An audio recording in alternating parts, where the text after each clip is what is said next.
આપણે જોઈ શકો છો કે આ બ્રિજનો આ ભાગ ગમે ત્યારે તૂટી પડે એમ છે, છતાં બી હમણાં આપણે તમને બતાવ્યું કે લોકો ત્યાં જઈને ફોટા પડાવીને ફોટો સેશન કરે છે.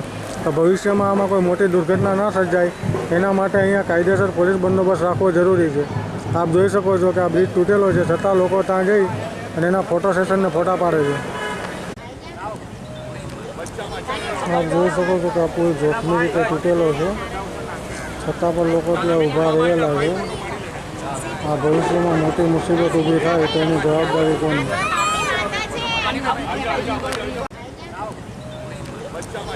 આપ જોઈ શકો છો કે આ પુલ જોખમી રીતે તૂટેલો છે, છતાં પણ લોકો ત્યાં ઊભા રહેલા છે. આ ભવિષ્યમાં મોટી મુસીબત ઊભી થાય તો એની જવાબદારી કોની? શકો છો કે આ જે હાલત છે બ્રિજની, પણ લોકો અહીંયા ફોટા પડાવવા આવે છે અને જોખમમાં મૂકે છે. તો આપ જોઈ શકો છો કે આ તૂટી ગયેલો બ્રિજ છે, છતાંય લોકો અહીંયા ફોટો સેશન કરવાને આવે છે. આમાં ભવિષ્યમાં જો કોઈ મોટી દુર્ઘટના સર્જાય તો એની જવાબદારી કોની? આપ જોઈ શકો છો.